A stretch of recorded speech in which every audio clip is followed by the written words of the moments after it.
Bismillahirrahmanirrahim. Assalamualaikum warahmatullahi wabarakatuh.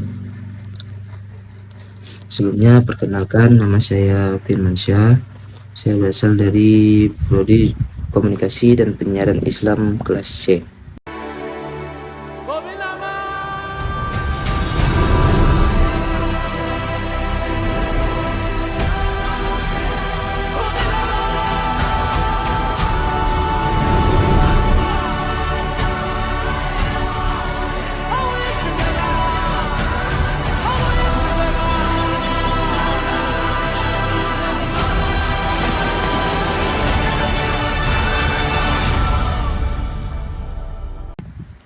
Jadi di sini saya ingin menyampaikan dan menjelaskan materi tentang lembaga pers.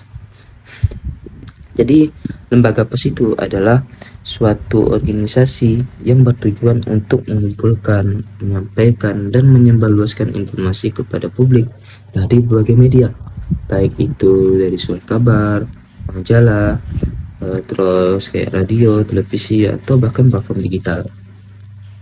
Dan adapun fungsi-fungsi lembaga pers itu, dari sekian banyaknya fungsi lembaga pers, di sini saya akan menyebutkan 5 daripada fungsi-fungsi lembaga pers tersebut. Yang pertama, fungsi dari lembaga pers itu ialah menyampaikan informasi dan berita yang akurat kepada masyarakat. Itu yang pertama. Dan adapun yang kedua itu ialah mendidik publik tentang isu-isu penting dan perkembangan terkini. Itu yang kedua. Dan adapun yang ketiga ialah mengawasi dan mengkritik tindakan pemerintah dan institusi lainnya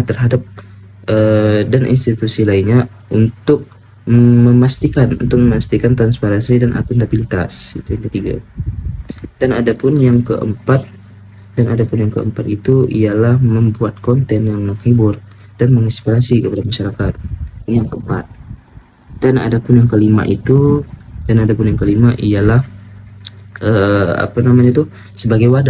sebagai wadah diskusi dan pertukaran pendapat di antara publik. Nah, itu fungsi yang kelima. Dan masuk pada yang ketiga itu ialah jenis daripada lembaga pers. Jadi jenis-jenis dari lembaga pers itu ada 3.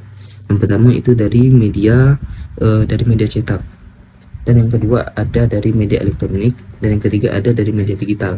Nah, dari media cetak ini, contoh daripada media cetak ini ialah seperti surat kabar atau majalah, itu dari jenis-jenis dari media cetak.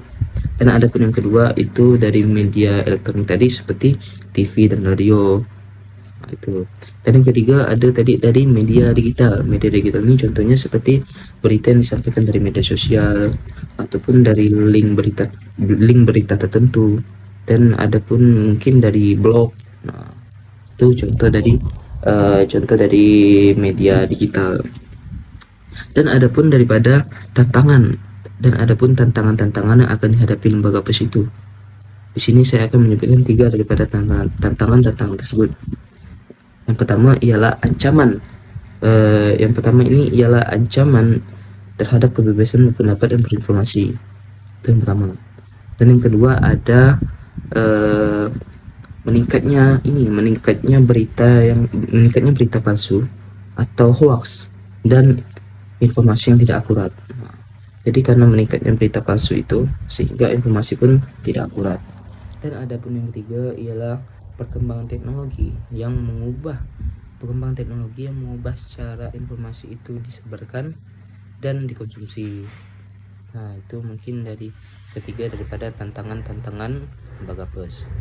Dan masuk pada kesimpulan, lembaga pers adalah suatu organisasi yang sangat berperan penting kepada masyarakat, yang mana dengan lembaga pers ini masyarakat itu menjadi masyarakat yang terinformasi dan demokratis. Dan begitu pula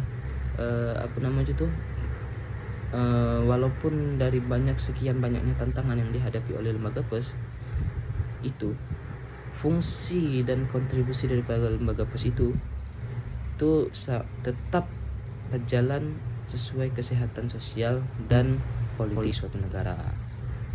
Jadi mungkin sekian dari yang bisa saya sampaikan ini. Semoga yang saya sampaikan ini bisa menjadi menjadi wadah informasi atau menjadi suatu ilmu atau wawasan baru sehingga pendengar bisa mengambil dari apa yang telah saya sampaikan. Sekian dari saya. Assalamualaikum warahmatullahi wabarakatuh.